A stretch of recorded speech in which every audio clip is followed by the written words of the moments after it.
નમો લોહે સૌ હરિહંતાણમ, નમો લોહે સૌ વિદાનમ, નમો લોહે સૌ આયર્યાણમ, નમો લોહે સૌ જયાણમ, નમો લોહે સૌ ત્રિકાવતી શ્રાવણમ. ઓમકારમેન્દુ સંયુક્ત નિત્યમ જયંતિ યોગિન કામદમોક્ષદો છે ઓંકારાય નમો નમઃ. મંગળમ ભગવાન મંગળમ ગૌતમોર્મિ મંગળમ કુંકુંડાર્યો વિજેન્દ્રમો સુમંગળમ નમઃ સમરિસારાય સ્વાનુભૂત્યા ચકાસ્તે ચિત સ્વભાવાય ભવાય સર્વા વિભાવ નિદાતા. અધ્યાત્મ પ્રેમી પંડિત શ્રી દૌલતરામજી કૃત ચોઢાળા અને પૂજ્ય ગુરુદેવ કાનજી સ્વામી કે જે 6 ઢાળા ઉપર પ્રવચનો આપ્યા છે તે સહિત આપણે 6 ઢાળાનો સ્વાધ્યાય કરી રહ્યા છીએ.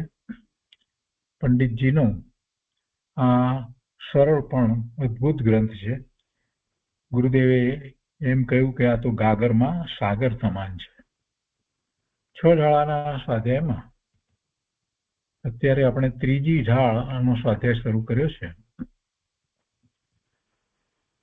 એમાં મૂળ ગ્રંથમાં તો એમ કહે છે કે સાચું સુખ, 2 પ્રકારે મોક્ષ માર્ગનું કથન અને સમ્યક દર્શનનો મહિમા આ 3જી ઢાળની અહીંયા દર્શાવવામાં આવ્યો છે. અને એમાં આ પહેલી ગાથાથી જ બહુ સરસ વાત ચાલી રહી છે. પૂજ્ય ગુરુદેવ એનો વિસ્તાર કરી અને સમજાવી રહ્યા છે.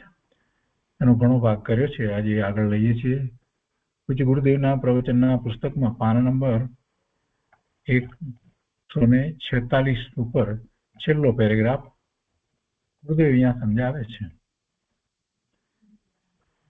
સમ્યક દર્શન અને મોક્ષ માર્ગની વાત અને ગુરુદેવ સમજાવે છે. સાથે સાથે ન્યાયની વાત પણ કહે છે અને કેવી રીતે સમ્યક્ત્વ પ્રગટ થાય એ વાત પણ ગુરુદેવ સમજાવી રહ્યા છે. તો અહીંયા કહે છે કે મિથ્યા દ્રષ્ટિને નિશ્ચય કે વ્યવહાર એકેય ન્યાય સાચો હોતો નથી. મિથ્યા દ્રષ્ટિને નિશ્ચય ન્યાય કે વ્યવહારને એકેય ન્યાય સાચો હોતો નથી. મિથ્યા દ્રષ્ટિને ન્યાય કેવા? કેમ કે ન્યાય તો સાચા જ્ઞાનનો પ્રકાર છે. શુદ્ધ આત્માના જ્ઞાન વગર પ્રમાણ જ્ઞાન થાય નહીં, એટલે ભાવશ્રુત થાય નહીં. કોઈને એમ થાય કે ઠીક છે, નયને ન જાણે તો શું વાંધો, પણ પ્રભુ નયને જાણ્યા વગર પ્રમાણ જ્ઞાન કેવી રીતે થશે? અને એમાં જેટલા પણ નય દ્વારા વસ્તુ સ્વરૂપને સમજે જાણે, એમાં એક પણ નય એટલે કે દ્રષ્ટિકોણ ખોટો હશે તો પ્રમાણ જ્ઞાન નહીં થાય. અને પ્રમાણ જ્ઞાન ન થાય તો વસ્તુ સ્વરૂપનો નિર્ણય ક્યાંથી થશે? સાચો નિર્ણય ન હોય તો ભાવશ્રુત ક્યાંથી થાય? એટલે અનુભૂતિ કેવી રીતે થાય? બહુ બધી વાત અને એકબીજા સાથેનો જે સંબંધ છે એ પ્રમાણે જ્યારે સમજીએ તો આપણને ખ્યાલ આવે કે નાની ભૂલ પણ ચાલે એમ નથી. આત્મ સ્વરૂપને વિશે કોઈએ મતિ કલ્પનાએ કાંઈ પણ કહ્યું હોય અને એનો સ્વીકાર કરી લઈએ તો એમ વાત બનશે નહીં. એટલે મિથ્યા દ્રષ્ટિ ને જે નિશ્ચય નહીં કે વ્યવહારની વાત કહેવામાં આવે છે તો એના વિશે એ વાત સમજવાનું કે એના નય સાચા નથી. સમ્યક નય સમ્યક દ્રષ્ટિને જ હોય છે. માહિતી તરીકે વાત બરાબર છે અને એમાં એના નય નહીં, પણ જે રીતે જીનવાણીમાં કહેવાયું છે, જે દ્રષ્ટિકોણ જે નયથી કહેવામાં આવ્યું છે એ રીતે જ્યાં સુધી સમ્યક દર્શન ન થયું હોય ત્યાં સુધી સ્વીકાર કરવો જોઈએ. આપણે આપણી મતિ કલ્પનાએ નયને માનવાના નથી, પરંતુ જીનવાણીમાં જે રીતે આચાર્ય ભગવાને નય કહ્યા છે એ રીતે જ નયને વ્યવહારના સમજવાના અને એમાં આગળ વધવાનું છે. તો પ્રમાણ જ્ઞાન થાય અને પ્રમાણ જ્ઞાન થાય પછી વસ્તુ સ્વરૂપનો નિર્ણય થાય અને એવા નિર્ણય પછી જ પોતે પોતાના સ્વરૂપ તરફ વળે. એટલે આજે પ્રમાણ જ્ઞાન થયું છે દ્રવ્યશ્રુતનો અભ્યાસ દ્વારા આખું, તો એનો લાભ પ્રાપ્ત થાય એટલે કે પોતે ભાવશ્રુત પ્રગટ કરી શકે. બધે કહે છે કે શુદ્ધ આત્માના જ્ઞાન વગર પ્રમાણ જ્ઞાન થાય નહીં, એટલે ભાવશ્રુત થાય નહીં. અને ભાવશ્રુત પ્રમાણ વગર નિશ્ચય કે વ્યવહાર નહીં હોય નહીં. આત્માનો અનુભવ થતા મતિ શ્રુત બંને જ્ઞાન એક સાથે સમ્યક પરિણમે છે. સહાનુભૂતિ થતા મતિ શ્રુત જ્ઞાન બંને એક સાથે સમ્યક પરિણમે છે. તેમાંથી શ્રુત જ્ઞાનમાં અનંત પ્રકારના નયો પડે છે. નય તે સાચા શ્રુત જ્ઞાનનો પ્રકાર છે. પણ જ્ઞાન જ જેનું ખોટું હોય તેને નય કેવા? એને તો નય હોઈ શકે નહીં. ખોટા નય, કુનય. એટલે મિથ્યા દ્રષ્ટિ જેને વ્યવહાર તરીકે સેવે છે તે તો ખરેખર મોક્ષ માર્ગનો વ્યવહાર પણ નથી. એટલે એ વ્યવહારથી પણ એને મોક્ષ માર્ગ કહેવાય નહીં. મિથ્યા દ્રષ્ટિ જે માને એને. જો આ તર્ક દ્વારા, દલીલ દ્વારા ગુરુદેવે વાતને સિદ્ધ કરી દીધી કે મિથ્યા દ્રષ્ટિ જેને વ્યવહાર કે છે એ વ્યવહાર નથી, એ વ્યવહાર નહીં, નો વિષય નથી.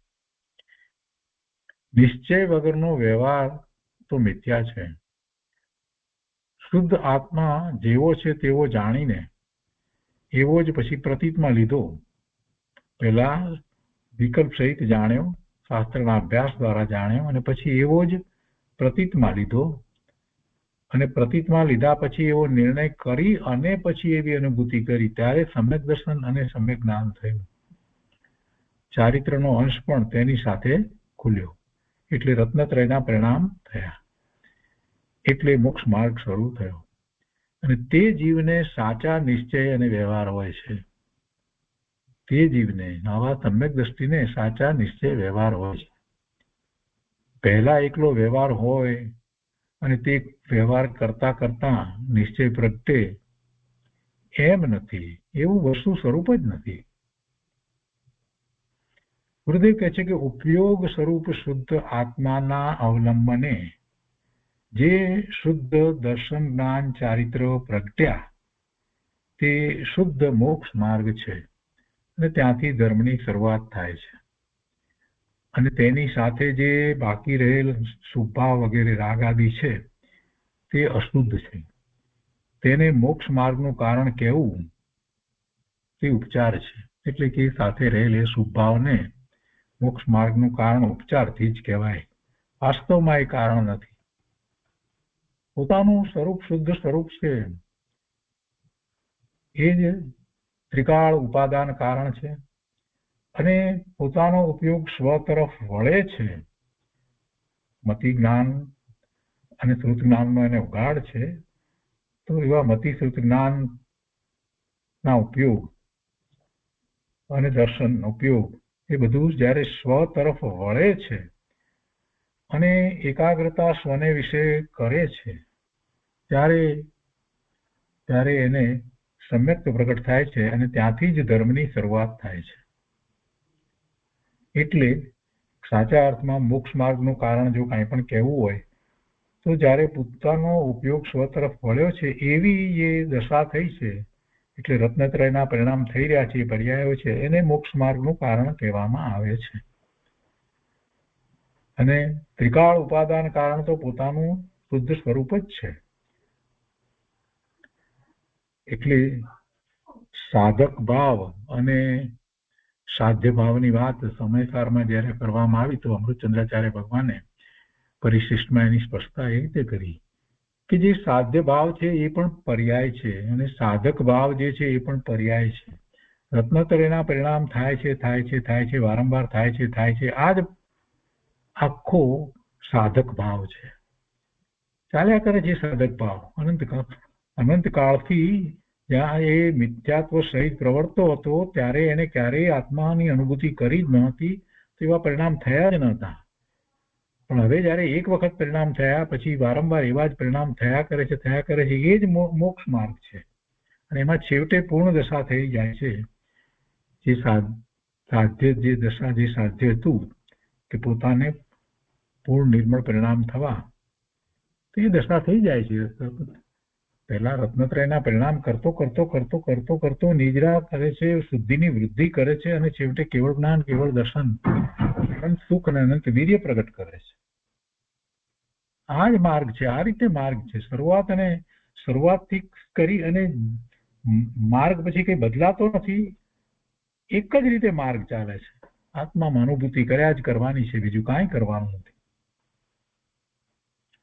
ગુરુદેવ અહીંયા કહે છે કે ભગવાન આત્મા શુદ્ધ ચૈતન્ય ધાતુ, તેણે અનંત આનંદને પોતામાં ધારણ કર્યો છે. તે ચૈતન્ય સમુદ્રમાં ડૂબકી લગાવતા મોક્ષના આનંદનો અનુભવ થાય છે. આવા આનંદનો અનુભવ થાય ત્યારે જ મોક્ષ માર્ગ પ્રગટ્યો કહેવાય. આત્મા તો રત્નોનો મોટો પહાડ છે. આત્મા તો રત્નોનો મોટો પહાડ છે, અને એને ખોજતા એટલે કે અનુભવમાં લેતા તેમાંથી મહાન રત્નો જ નીકળે છે. સમ્યક દર્શન, સમ્યક જ્ઞાન અને સમ્યક ચારિત્ર એવા રત્નો જ નીકળે છે. અનંત આનંદમય રત્નો તેમાં ભર્યા છે. ગુરુદેવ કહે છે કે જગતના જળ રત્નોની તો ધર્મમાં કાંઈ કિંમત નથી. હવે આત્મામાં મોક્ષના કારણરૂપ 3 રત્નો, સમ્યક દર્શન, સમ્યક જ્ઞાન, સમ્યક ચારિત્ર, તેનું ફળ કેવળ જ્ઞાન આદિ ચતુષ્ટય, તે મહારત્ન. કેવળ જ્ઞાન, કેવળ દર્શન, અનંત સુખ અને અનંત વીર્ય, એવા ચતુષ્ટય એ મહારત્ન. અનંતી કેવળ જ્ઞાન પર્યાય રૂપે પરિણમવાની જેની તાકાત, એવો જ્ઞાન ગુણ, તે મહારત્ન. અને અનંત ગુણોથી ભરેલો ચૈતન્ય સમુદ્ર, તે તો મહારત્ન. શું કહ્યું? પહેલા કેવળ જ્ઞાન આદિ ચતુષ્ટય છે તેને મહારત્ન કહ્યું. એની પહેલા સમ્યક દર્શન, જ્ઞાન, ચારિત્ર જે છે એ 3 રત્ન કયા. પછીથી કેવળ જ્ઞાન આદિ ચતુષ્ટય જે પ્રગટ થયા એને મહારત્ન કહ્યું. અને અનંતી કેવળ જ્ઞાન પર્યાય રૂપે પરિણમવાની જેની તાકાત, એવો જ્ઞાન ગુણ, તે મહારત્ન. અને પછી અનંત ગુણ રત્નોથી ભરેલો ચૈતન્ય સમુદ્ર, પોતે ભગવાન આત્મા, તે તો મહારત્ન. કેટલી સરસ રીતે ગુરુદેવે તુલના કરી. ગુરુદેવ કહે છે કે ભાઈ, આવા રત્નોનો જ આખો પહાડ તું છો, એનું થાણ તું છો, ખોદે અને નીકળ્યા જ કરે. તારા મતિ શ્રુત જ્ઞાનને અંતરમાં વાળીને આ ચૈતન્ય રત્નના પહાડને તું દેખ. પોતે આનંદનો મોટો પહાડ, મોટો ડુંગર, પણ દ્રષ્ટિના દોષને લીધે આ જીવ એને દેખતો નથી. આ જીવની આ જ ભૂલ થઈ રહી છે. આંખ આડે તરણું આવી જાય તો મોટો પહાડ પણ દેખાય નહીં. દ્રષ્ટિના દોષને લીધે જીવ તેને દેખતો નથી. જેમ સામે જ મોટો રત્નનો પહાડ હોય, પણ જેની આંખ આડે તરણું છે, તે માણસ પહાડને દેખતો નથી. તેમ જીવ પોતે અનંતા ગુણ રત્નોનો મોટો પહાડ છે, પણ રાગમાં એકત્વ ભાવના રૂપ જે તરણું, એટલે કે મિથ્યાત્વનો તુચ્છ ભાવ, તેની આળસને લીધે, એવા મિથ્યાત્વને લીધે અજ્ઞાની જીવ પોતાના ચૈતન્ય સ્વભાવ રૂપ મોટા પહાડને દેખી શકતો નથી. આ વાતને હળવાશથી ન લઈએ અને ગંભીરતાથી લઈએ અને પોતાની પર ઉતારીએ તો આપણને ખ્યાલ આવે કે એમ જ છે. આ અનંત ગુણનો આ પહાડ, ચૈતન્ય સ્વરૂપ, એને હું નથી જોતો, કેમ કે મને એનું લક્ષ્ય નથી. અને 12મા ને 12મા અનાદિથી લક્ષ્ય રહ્યું છે, તો એ લક્ષ્યને સ્વ તરફ હું વાળતો નથી, એટલે મને એ દેખાતું નથી. એવો દરેકને ખ્યાલ આવ્યા વગર રહેશે નહીં. એમ જ ખ્યાલ આવશે, જરાક વિચાર કરશે તો જીવને એવો ખ્યાલ આવશે કે પોતાના ચૈતન્ય સ્વભાવરૂપ મોટા પહાડને આ જીવ જોતો નથી, દેખતો નથી, અનુભવતો નથી. સંતો વિતરાગ વિજ્ઞાનના ઉપદેશ વડે તેનો ભ્રમ છોડાવી તેનું સાચું સ્વરૂપ દેખાડે છે. એટલે કે એ સાચું સ્વરૂપ કેવું છે એ એને સમજાવે છે. અને જેનો મહિમા એ સાચું સ્વરૂપ જે બતાવે છે, તો એવા સાચા સ્વરૂપનો મહિમા મેરુ પર્વતથી પણ મોટો છે.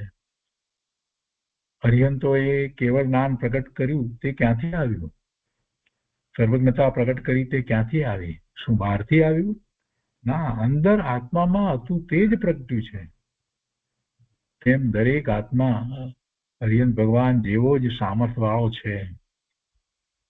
એટલે એ સક્ષમ છે એવા જ્ઞાનને પ્રગટ કરવા માટે, એવા સામર્થ્યવાળો છે. આચાર્યદેવ કહે છે કે આવા તારા આત્માને તું ઓળખ, જે જાણતો અર્હંતને ગુણ દ્રવ્યને પર્યાયપણે, જે જાણતો અર્હંતને ગુણ દ્રવ્યને પર્યાયપણે, તે જીવ જાણે આત્મને તશું મોહ પામે લય કરે. પ્રવચન સારની 80મી ગાથા લીધી છે. જે અરિહંત ભગવાનના ગુણ દ્રવ્યને પર્યાયને જાણે છે, તે જીવ આત્માને જાણે, પછી એને મોહ રહેતો નથી. કેવળ જ્ઞાની અરિહંત ભગવાન, જેમના દ્રવ્ય ગુણ અને પર્યાય ત્રણેય શુદ્ધ ચેતનમય છે. દ્રવ્ય ગુણ તો છે શુદ્ધ, પણ પર્યાય પણ દરેક સમયની પર્યાય, દરેક પર્યાય, પ્રભુની દરેક પર્યાય શુદ્ધ ચૈતન્યમય છે. અને જેમાં રાગનો સર્વથા અભાવ છે. એ પર્યાયમાં રાગનો સર્વથા અભાવ છે. કોઈ રાગ દ્વેષ કાંઈ નથી, કોઈ કસાય નથી. તેમને ઓળખતા, એવા ભગવાનને ઓળખતા, એમના દ્રવ્ય ગુણ પર્યાયનો વિચાર કરી અને ઓળખતા, રાગથી ભિન્ન ચૈતન્ય સ્વરૂપ પોતાનો આત્મા અનુભવમાં આવે છે. એટલે પહેલા તો એવો નિર્ણય થઈ જાય છે કે આ જ સ્વરૂપ છે કે જેમાં રાગ નથી, એવું ચૈતન્ય સ્વરૂપ છે. અને એમ ખ્યાલમાં આવે છે, અને પછી એમ પોતાના ઉપયોગને સ્વ તરફ વાળે છે. એટલે સમ્યક દર્શન થાય છે. બીજી રીતે કહેવું હોય તો એમ પણ કહેવાય કે એવા અરિહંત ભગવાનના દ્રવ્ય ગુણ અને પર્યાય જે ત્રણેય શુદ્ધ છે, એનું દર્શન કરતા, અરિહંત પરમાત્માના દર્શન કરીએ ત્યારે એમાં આપણે શું જોવાનું છે? ભગવાનના દ્રવ્ય ગુણ પર્યાયનો વિચાર કરવાનો છે. એ શુદ્ધ છે, ત્રણેય શુદ્ધ છે, અને એવું જ મારું સ્વરૂપ છે, એમ સ્વ તરફ પોતે વળી જાય છે. તો એને ચૈતન્ય સ્વરૂપ પોતાનો આત્મા અનુભવમાં આવે છે. એટલે સમ્યક દર્શન થાય છે. અને આ જ રૂપસ ધ્યાન છે. આને જ આપણે રૂપસ ધ્યાન કહીએ છીએ. પોતાના આત્માના શુદ્ધ સ્વભાવનો નિર્ણય, કે જે અરિહંતના શુદ્ધ આત્માનો નિર્ણય, શુદ્ધ આત્માનો નિર્ણય, એ બંને ભેગા જ થાય છે. ભગવાનના આત્માનો શુદ્ધ સ્વરૂપનો નિર્ણય અને પોતાના આત્માનું સ્વરૂપ પણ શુદ્ધ છે એવો નિર્ણય, એ બે સાથે થાય છે. અને એ જ રૂપસ ધ્યાન છે. પ્રભુ તરફથી પોતા તરફ વળે છે. જેવું પ્રભુનું શુદ્ધ સ્વરૂપ છે એવું જ પોતાનું છે, એવા નિર્ણય પૂર્વક જ્યારે એ આગળ વધે છે, ત્યારે એ રાગથી ભિન્ન એવી જ્ઞાન પર્યાય અંતરમાં વળી અને જ્યારે આત્માનો અનુભવ કર્યો, ત્યારે સાથે અરિહંતના અને સિદ્ધના શુદ્ધ આત્માનો નિર્ણય પણ સાચો થયો કહેવાય.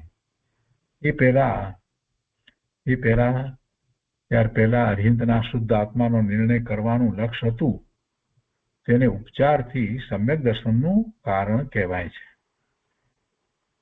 અરિહંતના શુદ્ધ આત્માનો નિર્ણય કરવાનું જે લક્ષ્ય હતું, તેને ઉપચારથી સમ્યક દર્શનનું કારણ કહેવાય છે. જ્યારે પરલક્ષથી ખસી અને અંતરમાં વળ્યો, ત્યારે આત્મ સ્વરૂપનો સમ્યક નિશ્ચય થયો. અને ત્યારે ભૂત નૈગમનયે પૂર્વના રાગ મિશ્રિત એટલે શુભાવ સહિત નિર્ણયને તેનું કારણ કહ્યું. ભૂત નૈગમનયે, નિશ્ચય વગર વ્યવહાર કોનો? વ્યવહાર કેવો? નિશ્ચયના લક્ષ વગર એકલી પર સન્મુખતાથી તો અનંત વાર અરિહંત દેવ તરફના વિકલ્પો કર્યા, ધારણા કરી, તે કેમ સમ્યક દર્શનનું કારણ ન થયું? ભગવાનના સમુસરણમાં પણ જઈ આવ્યો, પણ કેમ ન થયું? કેમ કે નિશ્ચયનું લક્ષ ન હતું. નિશ્ચય વગરનું તે બધું ખરેખર વ્યવહારા આભાસ છે. સાચો અર્હંતનો નિર્ણય તેમાં નથી. આ ભગવાન છે, ભગવાન છે, જે ભગવાન, એમાં વાત કાંઈ બનતી નથી ભાઈ. પ્રભુના સ્વરૂપનો વિચાર કરવો, પ્રભુના પુરુષાર્થનો પણ વિચાર કરવો, અને પ્રભુની દિવ્ય ધનીમાં જે પરમ સત્ય પ્રકાશ વિશે, કોના વિશે, જીવો વિશે, જીવના સાચા પુરુષાર્થ વિશે, એ બધા નો સમજી અને સ્વીકાર કરવો જોઈએ કે આમ જ વસ્તુ સ્વરૂપ છે, મારું સ્વરૂપ આમ જ છે. ભગવાનની દિવ્ય ધનીમાં હું સિદ્ધ સમાન શુદ્ધ છે જણાયો છું, અને ભગવાનની એ આજ્ઞા છે કે તું પણ મારી જેમ પુરુષાર્થ કરી અને સ્વાનુભૂતિ કર, એટલે તને શુદ્ધ સ્વરૂપનો અનુભવ થશે, અને ત્યાંથી મોક્ષ માર્ગની શરૂઆત થશે. અને પછી એમાં ને એમાં વિશેષ એકાગ્રતા કરતા કરતા છેવટે તું કેવળ જ્ઞાન સુધી પહોંચીશ. આ વાત તો પ્રભુની દિવ્ય ધનીમાં આવી છે, અને એ જ પ્રભુની આજ્ઞા છે. પણ આપણે જય ભગવાન કરીએ, ચોખા લઈને જઈએ, અને પછી અથવા તો બીજા અષ્ટ પ્રકારી દ્રવ્ય દ્વારા પૂજા કરીએ, બધું કરીએ, પણ કરવાનું શું કહ્યું ભગવાને એ નથી કરતા. અહીંયા કે છે કે નિશ્ચય વગરનું તે બધું વ્યવહાર આભાસ છે, અને સાચો અર્હંતનો નિર્ણય તેમાં નથી. એટલે અજ્ઞાનીના શુભ રાગમાં મોક્ષ માર્ગનો વ્યવહાર લાગુ પડતો નથી, અને વ્યવહારે કહેવાતો નથી.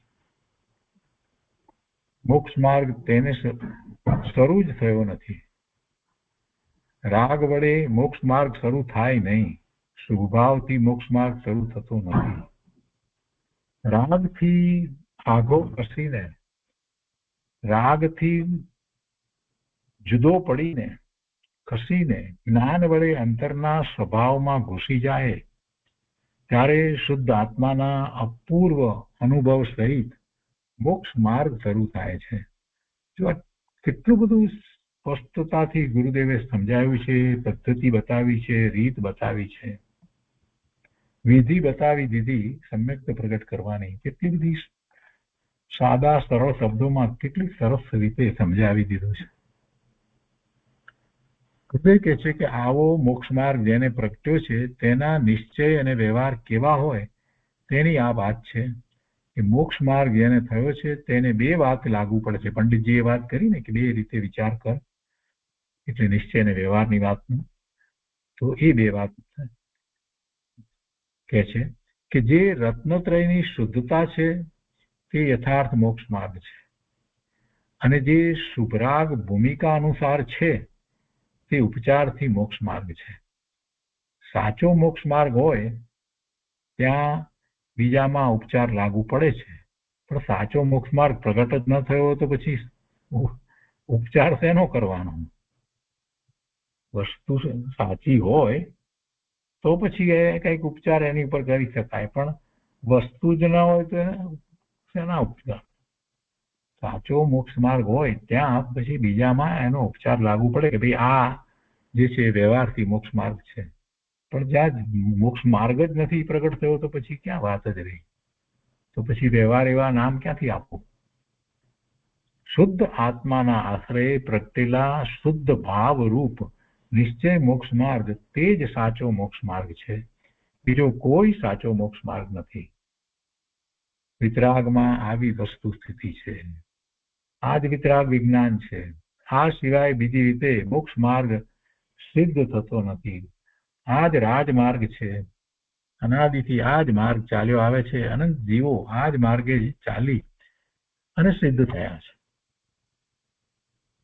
ગુરુદેવ કહે છે કહો ચૈતન્ય ભગવાન આત્મા જેને લક્ષમાં લેતા જ આત્મામાં આનંદ સહિત ભાવશ્રુતના અંકુરા ફૂટે છે. જો આ માત્ર શબ્દો નથી, ગુરુદેવ નો અનુભવ એ વખતે એવો હોય એટલે પછી એ સહજ રીતે આવે છે. અને જયારે આપણે ગુરુદેવના મુખેથી આ વાત સાંભળીએ ત્યારે એમ લાગે ક્ષણ માટે ગુરુદેવ જાણે કે અંદરમાં ચાલ્યા ગયો અને ખરેખર એમ જ અનુભવતા હશે. હો ચૈતન્ય ભગવાન આત્મા જેને લક્ષમાં લેતા જ આત્મામાં આનંદ સહિત ભાવશ્રુતના અંકુરા ફૂટે છે. ભાવશ્રુત તે કેવળ જ્ઞાનનો અંકુરો છે. એ ભાવશ્રુત છેવટે કેવળ જ્ઞાન સુધી પહોંચવાનું છે. જે ભાવશ્રુત સમ્યક દર્શન સુધી અત્યારે છે તે જ ભાવશ્રુત આગળ વધતા વધતા કેવળ જ્ઞાન સુધી પહોંચવાનું છે. જ્ઞાનનો તે અંકુર કોઈ રાગના વિકલ્પમાંથી નથી આવતો. આ ભાવશ્રુત પ્રગટે છે તે કોઈ રાગમાંથી નથી પ્રગટતો. રાગમાંથી જ્ઞાનનો અંકુર કદી ઉગે નહીં.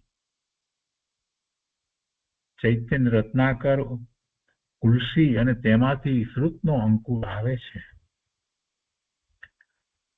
તેની સાથેની શુદ્ધ દ્રષ્ટિ તે સમ્યક દર્શન છે. અને જેટલી રાગ રહિત સ્થિરતા થઈ તે સમ્યક ચારિત્ર છે. આવો મોક્ષ માર્ગ છે. મોક્ષનો માર્ગ એટલે આનંદનો માર્ગ. મોક્ષનો માર્ગ એટલે આનંદનો માર્ગ, અનુભૂતિનો માર્ગ, શાંતિનો માર્ગ. આત્મ રામ નિજ પદમાં રમે તે આનંદનો માર્ગ છે. આત્મ રામ પોતાના સ્વરૂપમાં નિજ પદમાં રમે તે આનંદનો માર્ગ છે. પરમ પદમાં રમે તે મોક્ષ માર્ગ નથી.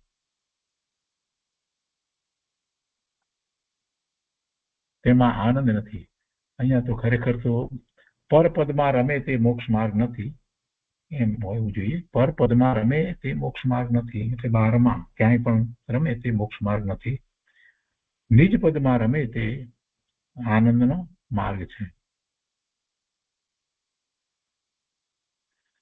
રાગાદિક ભાવ તે પરપદ છે. જો અહીંયા આવ્યું ને પરપદ એટલે પરપદમાં રમે તે મોક્ષ માર્ગ નથી, તેમાં આનંદ નથી. તો પરપદ શું છે એની વ્યાખ્યા કરી કે રાગાદિક ભાવ તે પરપદ છે. તેમાં રમે એટલે કે તેમાં સુખ માને તેને મોક્ષ માર્ગ થતો નથી. એટલે મોક્ષનો માર્ગ તો સ્વપદમાં સમાય છે, નિજ પદમાં સ્વપદમાં સમાય છે. કાયાની વિસારી માયા સ્વરૂપે સમાયા એવા નિર્ગ્રંથનો પંથ ભવ અંતનો ઉપાય છે.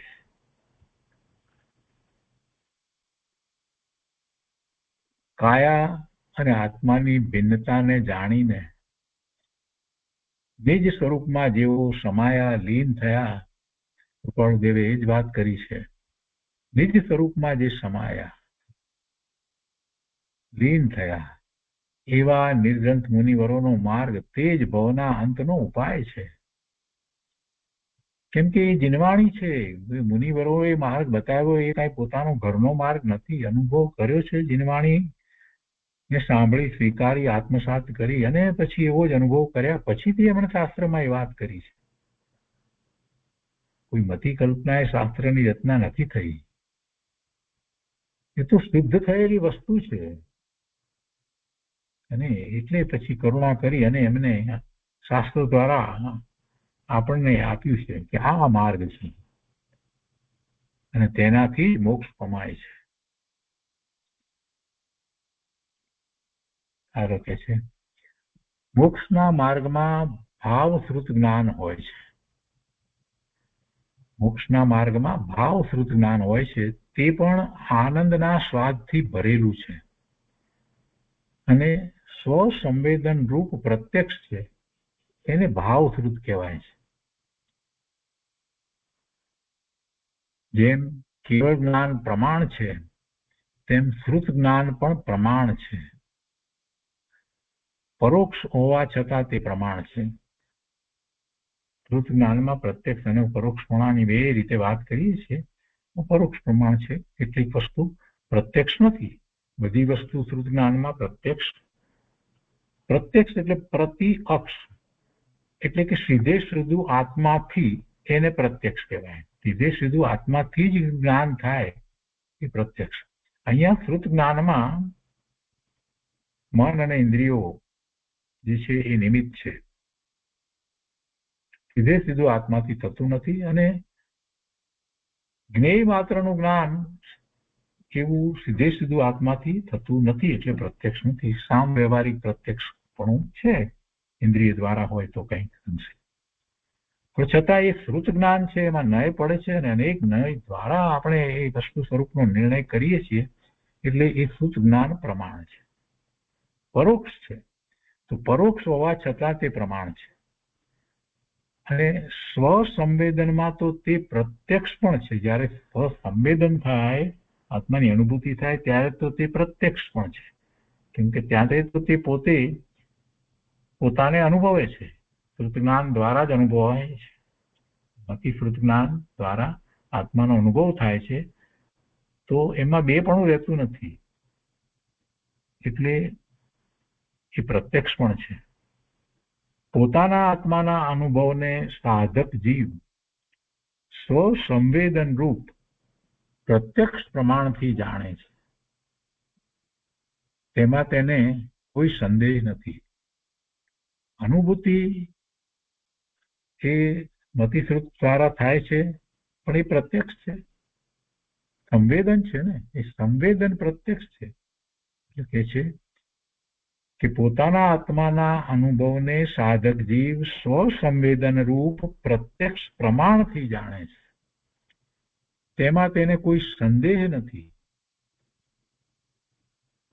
શંકા નથી, આશંકાય નથી. કેમ કે અનુભવી જ રહ્યો છે. આત્માના અનંત ગુણ અંદરમાં એનું ભવન ચાલી રહ્યું છે, અને એને અનુસરીને જે સર્વગુણનો અંશ જે પ્રગટ થયો છે, એને એ અનુભવી રહ્યો છે. પ્રત્યક્ષ તો અનુભવી રહ્યો છે. તો પછી એમાં સંદેહ ક્યાં છે? સંદેહ ક્યારે થાય? અનુમાન કરવાનું થાય, આમ તેમ થાય, ત્યારે સંદેહ થાય. સફેદ રંગનો ધોળો ગાંગડો આપ્યો હોય તો થાય કે આ મીઠાનો હશે કે સાકરનો હશે, એકદમ સરખો લાગતો હોય. પણ જે મોઢામાં નાખીને એ અનુભવે છે, જેને સ્વાદ આવે છે કે આ તો ગળે સ્વાદ આવી રહ્યો છે, તો એને પછી ક્યાં સંદેહ છે કે હવે એ મીઠાનો છે કે સાકરનો છે? એ તો સાકરનો જ ગાંગડો છે. પોતાના આત્માના અનુભવને સાધક જીવ સ્વસંવેદન રૂપ પ્રત્યક્ષ પ્રમાણથી જાણે છે, અનુભવે છે. તેમાં તેને કોઈ સંદેહ નથી. પરોક્ષ રૂપ પ્રમાણ જ્ઞાન પણ સંદેહ વગરનું હોય છે. તો અહીંયા તો અનુભૂતિ થાય છે. કેવળ જ્ઞાન જેવી જ જાતનું સ્વસંવેદન પ્રત્યક્ષ રૂપ ભાવશ્રુત જ્ઞાન હોય ત્યારે જ મોક્ષ માર્ગ થાય, અને તે જીવને જ સાચા નિશ્ચય વ્યવહાર નયો હોય છે. એના નયો પણ સાચા. આ બધો મોક્ષનો માર્ગ. અને આપણે વિચાર કરી કે આપણે શું કરી રહ્યા છીએ? જય ભગવાન સિવાય બીજું કરીએ છીએ શું? આપણે જે કરીએ છીએ શું કરીએ છીએ? આપણે આપણી જાતને પૂછીએ કે ભાઈ સવારથી ઉઠીને સાંજ સુધીમાં હું આમ કે જૈન છું, ધર્મ ધ્યાન કરું છું, તેમાં તે શું કર્યું? આમાંની તે કઈ વાત કરતો નથી પ્રભુ. તું સ્વસંવેદન આખો દિવસ જાય, પણ સ્વસંવેદન માટેનો પ્રયત્ન, અને એવા સ્વસંવેદનની પહેલા એવો નિર્ણય, તત્વનો નિર્ણય આમ જ છે. પોતાનું સ્વરૂપ આમ જ છે. આ વર્તમાન પર્યાય ને એના સંબંધી જે કંઈ છે એને ગૌણ કરવાનું છે. એ મારું સ્વરૂપ જ નથી. ડગલે ને પગલે દરેકે દરેક સંયોગ વખતે કે એ નહીં, એ મારા જ્ઞાનનું જ્ઞેય છે, પણ મારું સ્વરૂપ નથી. જે કંઈ થઈ રહ્યું છે એમાં સવારથી ઉઠીને સાંજ સુધીમાં જેટલું કંઈ થાય છે એ બધું મારા જ્ઞાનનું જ્ઞેય છે. એ સંયોગો મારાથી બહાર છે. એ મારું સ્વરૂપ નથી. એ બધાથી જુદો હું તો ભગવાન આત્મા છું. એવો ભાવ સતત ટકી રહે, અને પોતે સિદ્ધ સમાન શુદ્ધ છે, તો વારંવાર એ સિદ્ધના સ્વરૂપને પોતાને વિશે સ્થાપ્યા કરે તો જ ઉપયોગ સ્વ તરફ વળશે. નહીતર ઉપયોગ સ્વ તરફ વળશે ક્યાંથી? સ્વ તરફ ઉપયોગ વળે નહીં ત્યાં સુધી સ્વસંવેદન ક્યાંથી થવાનું છે? સ્વાનુભૂતિ ક્યાંથી થવાની છે? અહીંયા તો બધી વાત એની જ ચાલી રહી છે. એ જ વાત ચાલી રહી છે. ક્યાંય આવ્યું એવું કે ભાઈ તું સવારે ઉઠીને પૂજા કરજે, પૂજા કરવા જાય ત્યારે આટલા ચોખા લેતો જજે, અથવા તો આ બધા દ્રવ્યો લેતો જજે, અષ્ટપ્રકારી દ્રવ્યથી પૂજા કરજે વગેરે, બરાબર સારા રાગથી ગાઈ અને પૂજા કરજે, એવું કઈ આવ્યું? ક્યાંય ના આવ્યું. કે બરાબર એમ કે પ્રતિમાની પૂજા, અભિષેક બરાબર કરજે, શ્વેતાંબર પ્રમાણે બરાબર ચાંદા કરજે, એવું આવ્યું? કાંઈ ના આવ્યું. ધર્મમાં એવી તો કોઈ વાત જ આવી નથી. અહીંયા બહુ શાંતિથી વિચાર કરવાનો છે કે આપણે જે કરી રહ્યા છીએ અને એ જ ચલાવી રહ્યા છીએ, પાછું વાળીને જોતા જ નથી. એને જ મુખ્ય રાખ્યું છે. અને ક્યારે ક્યાં સ્વાધ્યાય વગેરે થાય ત્યારે હા માથું ધુણાવી દઈએ, હા પાડી દઈએ, તો પછી એ વાત પૂરી થઈ ગઈ. સ્વાધ્યાયમાં રહ્યો અને પછી કાંઈ નહીં. આત્મા ક્યાં? આત્મા સ્વાધ્યાયમાં. ઘણી વાર વિચાર આવે છે કે આમાં તો વાત આખી આવે છે, આ તો જુદી વાત છે, ધર્મનું સ્વરૂપ જ આખું જુદું છે. ને આપણે શું લઈને બેઠા છીએ? ક્યાં ધર્મ છે? ધર્મ તો આત્માને વિશે છે. મંદિરમાં જઈએ તો પણ કેવી રીતે જવાનું છે કે હું ભગવાન આત્મા છું, શુદ્ધ છું, ને ભગવાનની એ આજ્ઞા છે માટે એ આજ્ઞાને ફરી દ્રઢ કરવા માટે પ્રભુના દર્શન કરું છું અને પ્રભુના સ્વરૂપનો વિચાર કરું છું, એમના દ્રવ્ય ગુણ પર્યાય હું વિચાર કરું છું, ચિંતન કરું છું, અને ત્યાં પ્રતિમાની અંદર હું ભગવાનને જોઉં છું. આ ભગવાન, આ તીર્થંકર ભગવાન, આ જ સ્વરૂપ મારું છે. પ્રભુ આપની આજ્ઞાને શિરોમાન્ય કરું છું, આ જ સ્વરૂપ મારું છે. આપે કહ્યું છે તો એમ જ છે. હવે કોઈ આશંકા કરવી નથી, કોઈની વાત માનવી નથી. મારું શુદ્ધ સ્વરૂપ છે તો છે, અને આપના જ્ઞાનમાં હું સિદ્ધ સમાન શુદ્ધ જણાયો, એનાથી બીજું મોટું કોઈ માન નથી જગતમાં. બસ બહુ થઈ ગયું. હવે મારે બીજી કોઈ પંચાયતમાં પડવું જ નથી. આવો ભાવ મંદિરમાં જઈ અને આપણને જયારે થાય અને ત્યાં બેસી જઈએ, પ્રભુની પ્રતિમાને જોયા કરીએ, એમાં ભગવાન જોયા કરીએ, એમાં ભગવાનના ગુણ દ્રવ્યનું ચિંતન થઈ જાય અને રૂપસ ધ્યાન થઈ જાય. સ્વાધ્યાય કરતા કરતા, ગુરુદેવની વાણી સાંભળતા સાંભળતા આપણે અંતરમાં ઉતરી જઈએ. આનું નામ ધર્મ છે. અહીંયા કે છે કે સ્વ સંવેદન પ્રત્યક્ષ રૂપ ભાવ શુદ્ધ જ્ઞાન હોય ત્યારે જ મોક્ષ માર્ગ થાય, અને તે જીવને જ એવા જીવને જ સાચા નિશ્ચય વ્યવહાર નયો હોય. સમ્યક ચારિત્ર તે મુખ્ય મોક્ષ માર્ગ છે. ચારિત્ર એટલે શું? ચારિત્ર એટલે સ્થિરતા. શેમાં સ્થિરતા? નિજ સ્વરૂપમાં સ્થિરતા એ ચારિત્ર. ચારિત્ર એટલે શું? નિજ સ્વરૂપમાં સ્થિરતા, અને એ સ્થિરતામાં એને આનંદ, શાંતિ, નિર્મળતા, સ્વચ્છતા, ભવ્યતા બધું અનુભવાય છે. આકુળતા નથી હોતી, નિરાકુળતા. નિરાકુળતા ચારિત્ર, એને ચારિત્ર કહેવાય. બાહ્યમાં જે છે એ બધી વાત જવા દો. એ શરીરની અંદર એ શરીરનું જે નગ્ન દિગંબરપણું ને જે એકવાર આહાર ને ઉભા 28 મૂળ ગુણ સહિત બહાર જે દ્રવ્યલિંગ જે છે, એ દ્રવ્યલિંગ જે છે એને ચારિત્ર ત્યારે જ કહેવાય કે જો એને આત્માની અનુભૂતિ રૂપ ચારિત્ર હોય તો. આત્મામાં સ્થિરતા રૂપ ચારિત્ર હોય તો પેલાને ચારિત્ર કહેવાય. નહીંતર એ શું ભાવ છે? બીજું કાંઈ નથી. એ છે કે ચારિત્ર એટલે સ્થિરતા. જો એક શબ્દનું મહત્વ છે, ઊંડાણથી વાતને પકડવાની છે. આવા વ્યાખ્યાનો બહુ નથી આવતા કે જેમાં સતત આ જ વાત ચાલતી હોય. આપણને વિચાર થાય કે ઓહો, ગુરુદેવ તો એ જ વાત ચલાવી રહ્યા છે, સતત ચલાવી રહ્યા છે, એક ધારા એ વાત સમજાવી રહ્યા છે. એકાગ્રતાપૂર્વક આપણે એને પકડતા જઈએ અને એમાં ઊંડા ઉતરતા જઈએ. ચારિત્ર એટલે સ્થિરતા. શેમાં સ્થિરતા? નિજ સ્વરૂપમાં સ્થિરતા. નિજ સ્વરૂપ શું છે? નિજ સ્વરૂપ શું છે? પણ એ જાણ્યા વગર, એનું જ્ઞાન કર્યા વગર સ્થિરતા ક્યાં કરશે? નિજ સ્વરૂપમાં સ્થિરતા કરશે કેવી રીતે? તો નિજ સ્વરૂપનો એને નિર્ણય કરવો પડશે પહેલા. એ જ તત્વનો નિર્ણય છે. એમાં એક આત્મ તત્વ જે છે, પોતાનું તત્વ જે છે, એનો સાચો નિર્ણય એને કરવો પડશે. એવો નિર્ણય ક્યાંથી થશે? તો કે જીનવાણીમાંથી થશે. કેમ કે એ તો બધું તૈયાર જ છે. ભગવાને એ પણ બતાવી દીધું છે કે શું તત્વ છે, કેવા તત્વ છે, શું દ્રવ્ય છે, કેવા દ્રવ્ય છે, શું ગુણ છે, શું પર્યાય છે, બધું ભગવાનની વાણીમાં તો આવી ગયું છે. તો ત્યાંથી જ નિર્ણય પણ કરવાનો છે. નિજ સ્વરૂપનો નિર્ણય પણ કરવો જ પડશે. અને નિજ સ્વરૂપ શું છે એને માટે દ્રવ્યાનુયોગનો જેટલો અભ્યાસ કરે એટલો ઓછો છે. કેટલાક લોકો તો દ્રવ્યાનુયોગનો અભ્યાસ જ કરતા નથી, કાંઈ જ અભ્યાસ નથી કરતા. એમ કે બસ અમને તો કૃપાળુ દેવનું વાંચન કરી એટલે બધું આવી જાય.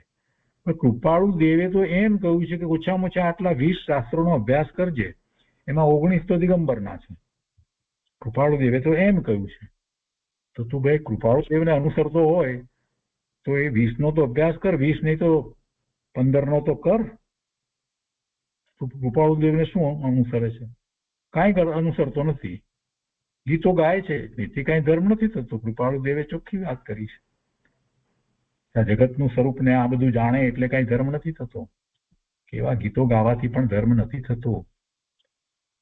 અહીંયા કહે છે કે સમ્યક ચારિત્ર તે મુખ્ય મોક્ષ માર્ગ છે. ચારિત્ર એટલે સ્થિરતા. શેમાં સ્થિરતા? તો કે નિજ સ્વરૂપમાં સ્થિરતા. અને નિજ સ્વરૂપ શું છે એના જ્ઞાન વગર સ્થિરતા ક્યાંથી થશે? અને એવા સ્વરૂપનો નિર્ણય કરવા માટે એને દ્રવ્યશ્રુતનો અભ્યાસ કરવો પડે. મુખ્યતાથી દ્રવ્યાનુયોગનો અભ્યાસ કરવો પડે. અને દ્રવ્યાનુયોગનો અભ્યાસ કરે ત્યારે કેટલાક પ્રમાણમાં એને સાથે જ કરણાનુયોગનો પણ અભ્યાસ કરવો પડે. અને એ અભ્યાસ કર્યા પછીથી પોતાના સ્વરૂપની અનુભૂતિ માટે એને કેટલાક નિયમ વગેરે લેવા જોઈએ. એટલે કે ચરણાનુયોગનો પણ અભ્યાસ કરવો જોઈએ. શ્રાવકને યોગ્ય કેવું આચરણ હોય એ પણ એમાંથી એને સમજવું જોઈએ. સંસારના કારણરૂપ એવા શુભાશુભ રાગથી નિવૃત્ત થઈને પોતાના શુદ્ધ ચૈતન્ય સ્વરૂપમાં પ્રવર્તવું તે સમ્યક ચારિત્ર છે. જ્ઞાનપૂર્વક જ આવું ચારિત્ર હોય છે. સમ્યક જ્ઞાનપૂર્વક જ આવું ચારિત્ર હોય છે. સમ્યક દર્શનપૂર્વક જ આવું ચારિત્ર હોય છે. અજ્ઞાનીને હોતું નથી. અને એમ બતાવવું છે એટલા માટે એને સમ્યક શબ્દ કયો છે. એટલે સમ્યક ચારિત્ર. આત્મા જ્ઞાન ધાતુની વિતરાગી ખાણ છે. જો હજી ફરીથી ગુરુદેવ સમજાવે છે. આત્મા જ્ઞાન ધાતુની વિતરાગી ખાણ છે. રાગ તેનાથી જુદી વસ્તુ છે. તદ્દન જુદી વસ્તુ છે. રાગ આદિ વિકલ્પો તે તો અચિત ધાતુ છે. અરે આ અચિત ધાતુનો અભ્યાસ તો જુઓ. અજ્ઞાનીને ભ્રમ થાય છે કે આ વિકલ્પ તે આત્મા, આ મન તે આત્મા, અને મન દ્વારા બધું થઈ જાય. આવી તો બધી વાતો. પણ ભાઈ એ વિકલ્પમાં કાંઈ ચેતના નથી. વિકલ્પની સાથે રહેલો ભાવ શુભ અથવા અશુભ હોય એ ક્યારેય શુદ્ધ હોય નહીં. વિકલ્પ સાથે શુદ્ધ ભાવ હોતો નથી. નિર્વિકલ્પ ધ્યાનમાં જ શુદ્ધ ભાવ હોય છે. અને એટલા માટે કે જૈન દર્શનની અંદર મનોગુપ્તિની વાત કરવામાં આવે છે. મનોગુપ્તિ, વચનગુપ્તિ, કાયગુપ્તિ. વચનગુપ્તિ ને કાયગુપ્તિ તો બધે હોય, પણ મનોગુપ્તિનો કન્સેપ્ટ એ જૈન સિવાય બીજે ક્યાંય નથી.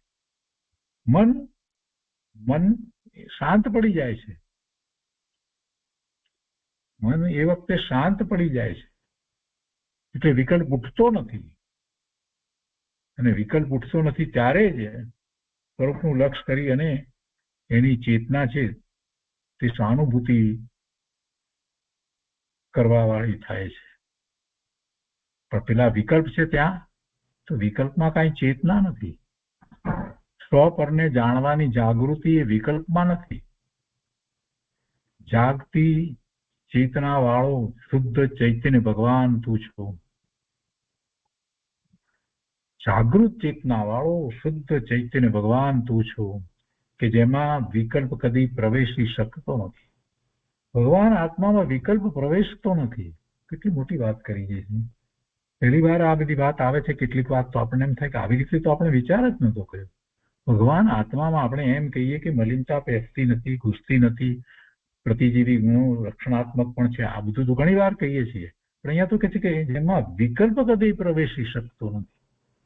આવા આત્માને ઓળખીને અનુભવમાં લે પછી જ તેમાં ઠરવા રૂપ સમ્યક ચારિત્ર થશે. વિકલ્પ છે, ધર્મના વિકલ્પ છે, તો પણ સમજવું કે વિકલ્પ છે એ કઈ મારું સ્વરૂપ નથી, આત્માનું સ્વરૂપ નથી. એટલે એવા આત્માને ઓળખીને અનુભવમાં લે પછી જ તેમાં એટલે આત્મામાં ઠરવા રૂપ સમ્યક ચારિત્ર થશે. સ્વ વસ્તુના શ્રદ્ધા જ્ઞાન વગર લીનતા શેમાં થાય? સ્વ વસ્તુના શ્રદ્ધા અને જ્ઞાન વગર સ્વ વસ્તુમાં લીનતા થવાની નથી. ચોથા ગુણ સ્થાને ચૈતન્યના શ્રદ્ધા જ્ઞાન એક સાથે પ્રગટે છે. સ્વરૂપ આચરણ દશા પણ ત્યાં પ્રગટે છે. એટલું ત્યાં ચારિત્ર છે. સ્વરૂપ આચરણ અથવા તો સમ્યક આચરણ ચારિત્ર પ્રગટે છે. મુનિ દશારૂપ ચારિત્ર છઠ્ઠા સાતમા ગુણ સ્થાને હોય છે. અને આ રીતે સમ્યક દર્શન જ્ઞાન સહિતનું ચારિત્ર તે મોક્ષ માર્ગ છે. તેની શરૂઆત ચોથા ગુણ સ્થાનથી છે. કેટલાક લોકો કહે છે કે ભાઈ ચોથા ગુણ સ્થાને કે ચારિત્ર નથી, તો કે ના, એમ નહીં. ચોથા ગુણ સ્થાને પણ ચારિત્ર છે. સ્વરૂપ આચરણ ચારિત્ર છે. નિર્વિકલ્પ ધ્યાનમાં જેટલો સમય જેટલી ક્ષણ માટે છે તે શુદ્ધ ભાવ છે. એ વખતે સંબરની દશા છે, એ વખતે નિજરા થઈ રહી છે, આશ્રવ થતા નથી અને આનંદ શાંતિની દશા છે. એટલે એ ચારિત્ર છે, એ સ્વરૂપ આચરણ ચારિત્ર છે.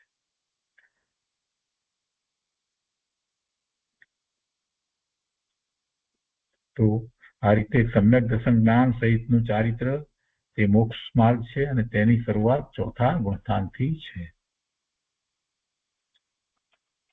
આગળ કહે છે કે ધર્મી જીવને સમ્યક દર્શન અને સમ્યક જ્ઞાન બંને એક સાથે થાય છે.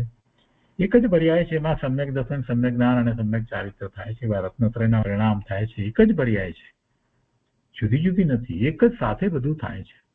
સમ્યક દર્શન સાથેનું જે ભાવશ્રુત પ્રમાણ જ્ઞાન, તેમાં જ સાચા નયો હોય છે. મોક્ષ માર્ગનો ઉદ્યમ કરનાર જીવને નવ તત્વના નિર્ણયનો વિચાર, સાચા દેવ ગુરુ ધર્મના સ્વરૂપનો વિચાર, એવા શુભભાવો હોય છે. અને ભૂત નૈગમ નયથી તેને પણ મોક્ષ માર્ગનું કારણ કહેવાય છે. કેમ કે એ પહેલા એવા વિચારો હતા, એમાંથી જે ચિંતન કરી અને આગળ વધે છે, એટલે ભૂત નૈગમ નયથી તેને પણ મોક્ષ માર્ગનું કારણ કહેવાય છે. સમ્યક દર્શન, સમ્યક જ્ઞાન સહિતની ભૂમિકામાં પણ એવા શુભ ભાવો હોય છે. સમ્યક દર્શન સહિત એવા સંકિતિને પણ શુભ ભાવ હોય છે. પણ એનાથી વિરુદ્ધ, એટલે કે કુદેવ આદિને માનવા રૂપ કે જગતને કોઈએ બનાવ્યું એવા વિપરીત તત્વની માન્યતા રૂપ ભાવ તે ભૂમિકામાં હોતા નથી.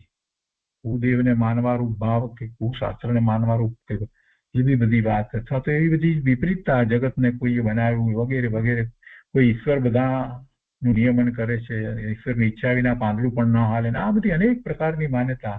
અને પ્રભુને પ્રાર્થના કરીએ એટલે પ્રભુ આપણને કંઈક આપે, આ બધી માન્યતાઓ એમાં હોતી નથી. સંકિતિને એવી કોઈ માન્યતા હોતી નથી. સમ્યક દર્શનની ભૂમિકા જ આખી અલગ છે. એવા ભાવ તે ભૂમિકામાં હોતા નથી. આ બધા અજ્ઞાનના મિથ્યાત્વના ભાવ જે છે, રાગના ભાવ જે છે, એવા ભાવ, કુળ દેવ ગુરુ વગેરેને માનવાના ભાવ, આવા ભાવ સમ્યક દ્રષ્ટિને હોતા નથી. સમ્યક દ્રષ્ટિને જે રાગ છે તે પણ કેવો છે, કે કઈ એમાં ઈચ્છાપૂર્વકનો રાગ નથી, એવો શુભ ભાવ એને હોય છે. ક્યારેક જ અશુભ ભાવ હોય છે, પણ છતાંય એ રુચિપૂર્વક હોતો નથી. અહીંયા કે છે કે કુદેવ આદિને માનવા રૂપ કે જગતને કોઈએ બનાવ્યું એવા વિપરીત તત્વની માન્યતા રૂપ ભાવ તે સમ્યક દર્શનની ભૂમિકામાં હોતા નથી. અને આવું જ્ઞાન કરાવવા તે ભૂમિકાના શુભ ભાવોને વ્યવહાર કારણ કહેવામાં આવે છે. એટલે આવું જે જ્ઞાન કરાવનાર શુભ ભાવ જે છે તેને વ્યવહાર કારણ કહેવામાં આવે છે. ત્યાં એકલો શુભ રાગ નથી, પણ સાથે શુદ્ધતાના ભાન સહિત તેનું અંશે પરિણમન પ્રગટ્યું છે. આવી નિશ્ચય વ્યવહારની સંધિ મોક્ષ માર્ગમાં છે. આ નિશ્ચય વ્યવહારની સંધિ કઈ? નિશ્ચયથી તો સમ્યક દર્શન છે, સમ્યક માન્યતા, સમ્યક શ્રદ્ધા છે, સમ્યક જ્ઞાન છે, અને એવી અનુભૂતિ રૂપ ચારિત્ર છે. અને સાથે બીજા આવા બધા નકામા વિપરીત ભાવો, જે જીનવાણીથી વિરુદ્ધ પ્રકારના ભાવો જે છે તે નથી હોતા, એ ન હોવા રૂપ શુભ ભાવો હોય તો એને વ્યવહાર કારણ કહેવામાં આવે. તો એ વ્યવહાર થયો. તો એ રીતે નિશ્ચય અને વ્યવહારની સંધિ મોક્ષ માર્ગમાં છે. આમાં નિશ્ચય વગરના વ્યવહારની તો વાત જ નથી. નિશ્ચય વગર વ્યવહાર હોતો જ નથી. આમાં નિશ્ચય વગરના વ્યવહારની તો વાત જ નથી. અને નિશ્ચય સહિતનો જે વ્યવહાર છે તે પણ ખરું મોક્ષનું કારણ નથી, એ પણ છેવટે તો પુણ્ય બંધનનું કારણ હોય. ઉપચારથી જ તે કારણ છે, નિશ્ચયથી એ કારણ નથી, ઉપચારથી એને કારણ કહ્યું છે. ખરું મોક્ષનું કારણ તો નિશ્ચય સમ્યક દર્શન જ્ઞાન ચારિત્ર છે, કે જે આત્માના અનુભવ રૂપ છે. જે આત્માના જ અનુભવ રૂપ છે, બીજા કોઈના અનુભવ રૂપ નથી. કેટલી સરસ વાત છે. બીજા અન્યમતીના શાસ્ત્રમાં એમ કે છે કે ભગવાન કહે છે કે તું મારે શરણે આવી જાય એટલે હું બધું તને આપી દઈશ, હું જ તને મારામાં લઈ લઈશ. આવી બધી અનેક પ્રકારની મિથ્યા કલ્પનાઓ કરે છે. આપણને તો આશ્ચર્ય થાય, અરે કોઈ કોઈનામાં જઈ શકતો નથી, પહોંચી શકતો નથી ને આમાં શું વાત કરે છે. ભગવાન શું આપે છે? ભગવાને તો આપી દીધું છે મોક્ષ માર્ગ. આખો સર્વજ્ઞ પરમાત્માએ હરિયન પરમાત્માએ બતાવ્યો છે ને એ જ પરમ સત્ય છે. એટલે દરેકે પોતે પોતાના સ્વરૂપનો અનુભવ કરવો એ ભગવાનની આજ્ઞા છે, એ જીનેશ્વર ભગવાનની આજ્ઞા છે. અને એ અનુભવવા યોગ છે પોતાનો આત્મા. નિશ્ચય સમ્યક દર્શન જ્ઞાન ચારિત્ર છે કે જે આત્માના જ અનુભવ રૂપ છે એ જ મોક્ષનું કારણ છે અને એનો જ પુરુષાર્થ હોય છે. તો આજનો સ્વાધ્યાય આપણે અહીંયા સુધી રાખીએ છીએ. શેષ ભાગ આવતા સ્વાધ્યાયમાં લઈશું.